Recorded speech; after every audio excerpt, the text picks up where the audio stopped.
Welcome everyone to another episode of Sports Frequency, Frecuencia Deportiva. And today we have the great pleasure to have another professional soccer player.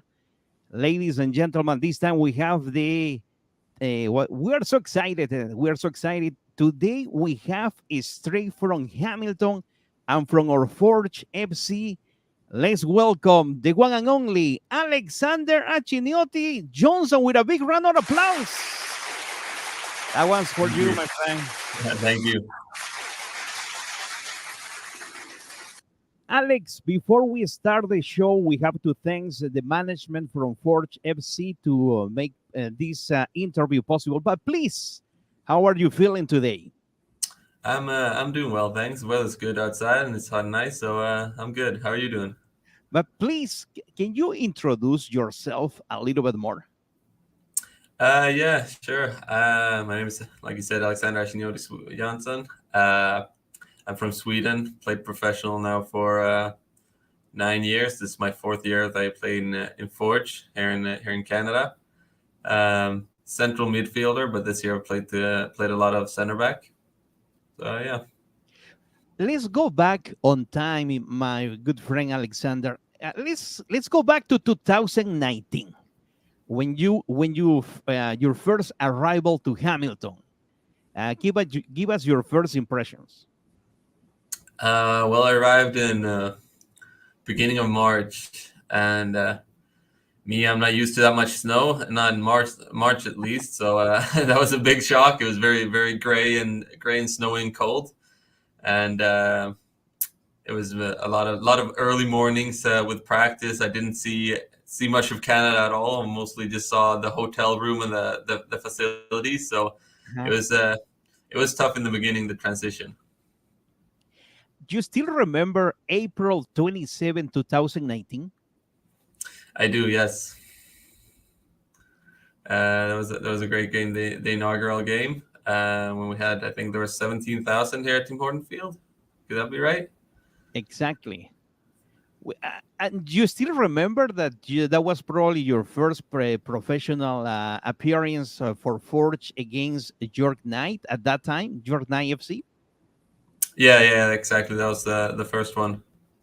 And during that year, give me the timeline. You guys ended up going to ended up getting into the, how can we say? You guys ended up getting to the finals.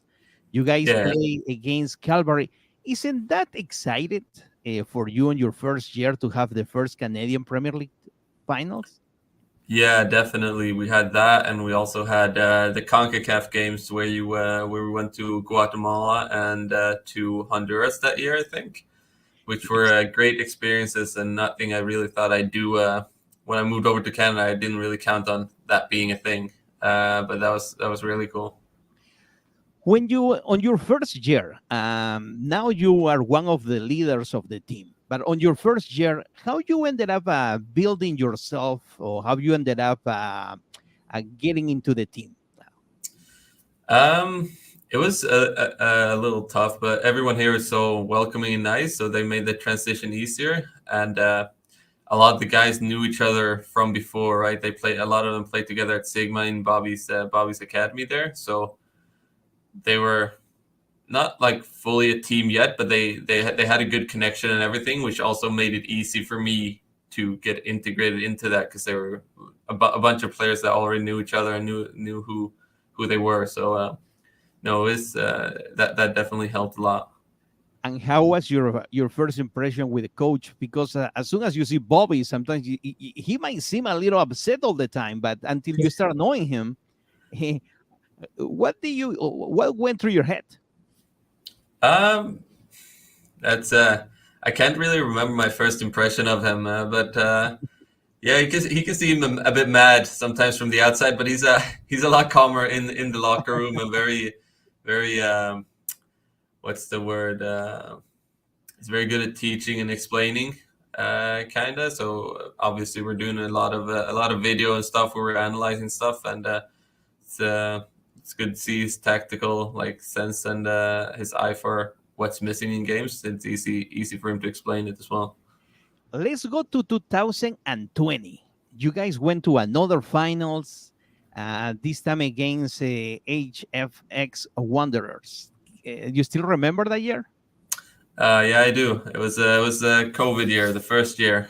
It was a special year where we played 11 games in a bubble. I think you were staying in a hotel that you weren't allowed to leave in PEI out east.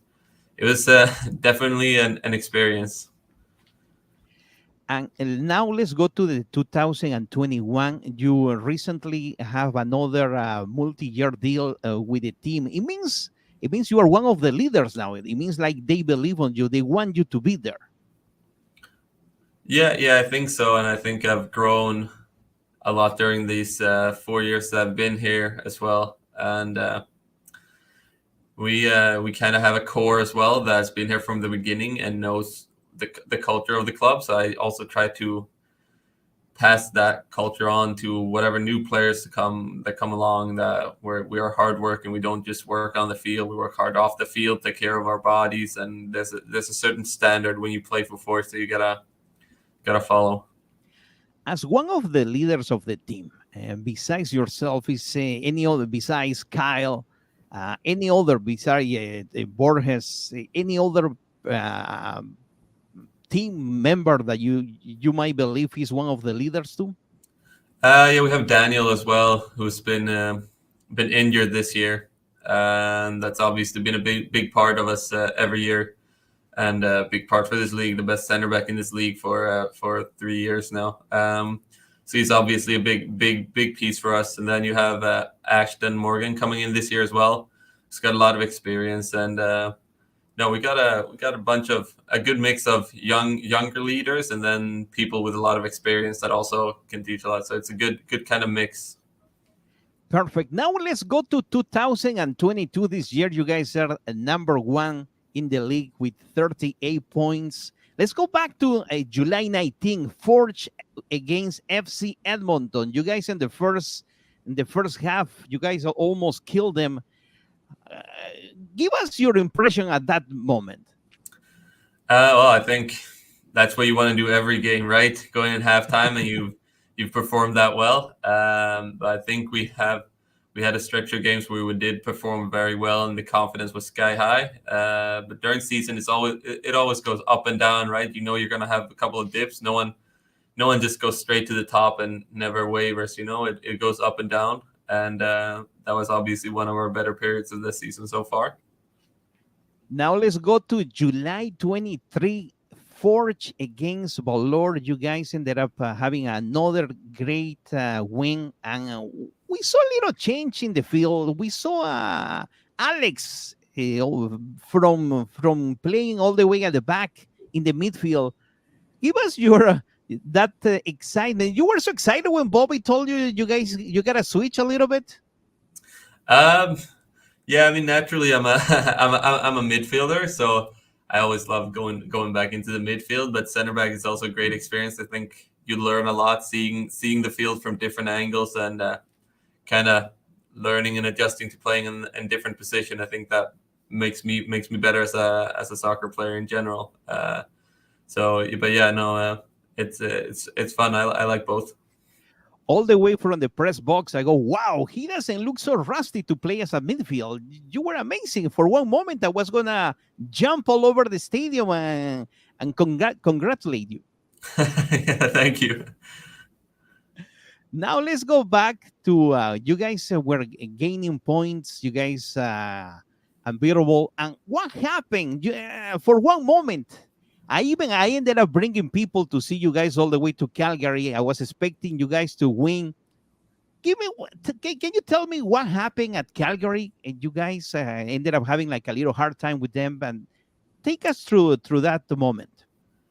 Um, yeah, no, I think it wasn't our greatest game, but I think we could have gotten more out of the game still. We had some uncharacteristic flaws in that game that we usually don't do, but I think we played an okay game and deserved more than a loss, especially the way we play the game compared to them. It was a lot of destructive football from them, just chugging the ball along and going very physical, and it worked for them, so credit to them for that. But I think it's like I said before. You have a season, a long season with 28 games. There are going to be some games that are going to be worse, and some periods where you go very well. And I think that was just not our best day, even though we deserved more.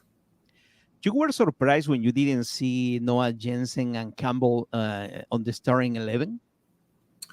Um, no, I think we have a lot of good midfielders and a lot of good strikers. So I think it's a tough job for Bobby to choose which ones he plays because no matter who he plays, there's going to be good players on the bench, and you can always make an argument for any of them to play, right? So it's probably tough for him. But don't you believe sometimes it changed the chemistry of the team, even though like everybody's good, but let's say, let's say when nothing is broken, don't fix it? Um, no, I would say it's important that everyone gets involved as well, right? You don't want to just play the same 11 every week, week in, week out, because then you have the guys.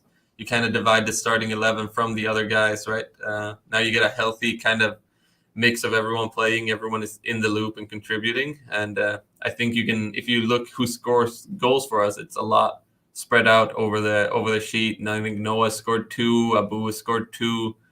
Bex has scored one or two. All of our wingers are scoring goals. So strikers are scoring goals. So I think it's important for everyone that we kind of mix and we don't just go all in on some players. Now let's talk about all this week. You guys been preparing yourself, getting ready for this Saturday, 7 p.m. Don't forget this on that time, Forge FC against George United. What you guys been doing during all this week? What was the lineup? The probably the excitement into to this game. Obviously, we can't come off of a loss, and we want to get back to winning again. And we're playing at home, so it's always fun and exciting playing in front of our own fans. So no, I think we've had a good week of practice, and the intensity has been high, and I think everyone's kind of excited for Saturday. So I feel like we're in a good place. Did Bobby mention it to you guys? So please don't forget that you guys gotta shoot fast because they got a new goalie. I mean, they got their main goalie is injured. Is that the tactic? Is that the tactic to go right at the moment? I think we want to, right as the game starts, always put our mark on the game, kind of put our foot on the gas pedal and put our stamp on the game, so we're in charge, and that goes for every game. As to preparing, we have been watching video for sure. I'm not gonna say what we've been watching here and what we're planning to do, but no, we know what to do, and it's just about executing the game plan. Knowing that you guys are gonna win the night, I know you guys are gonna win probably for over maybe 3 goals. Let's say five. Let's make it more interesting. 5-0. I don't know about that. Please, Alex, you have to make it happen. If nobody on the midfield is doing the job, you gotta go. You gotta tell Bobby, let me do the midfield to make this happen. Alex, I'm putting money on the table. We can say, if you guys ended up winning, you guys are prepared to celebrate in a fashion and a big fashion. I think we got to keep our heads leveled. I guess, like I said before, it's a 28 game season, and this is another game it's very important, but we can't get carried away because a week later there's another game that's worth 3 points, and we got to kind of keep it rolling for sure. So I think we're saving the big celebrations to the end of the year. Exactly, because after that, you guys have to travel all the way to Ottawa. You guys are gonna face another strong team, Atletico Ottawa.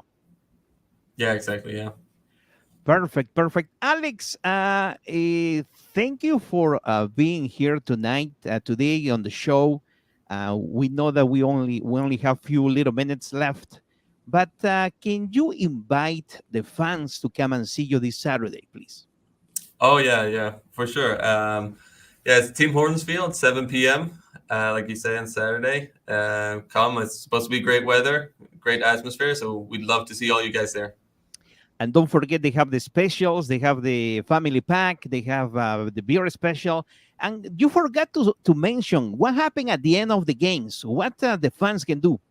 Oh yeah. There's what are they calling it? Signature game. So the whole team will you'll be able to meet the whole team after the game, get signatures on your jerseys and different merch. So it's definitely a good opportunity if you got a Force jersey to come on down and get a signature. Perfect. Before we leave, I have to ask you 3 questions. Your favorite food? Food? Yes. Greek food. Music. What kind of music you play, and what kind of music they put in the locker room? Oh, that's it depends on who's the DJ of the day, who's got the who's got the phone. But I'd say Becker's got the best music in the locker room.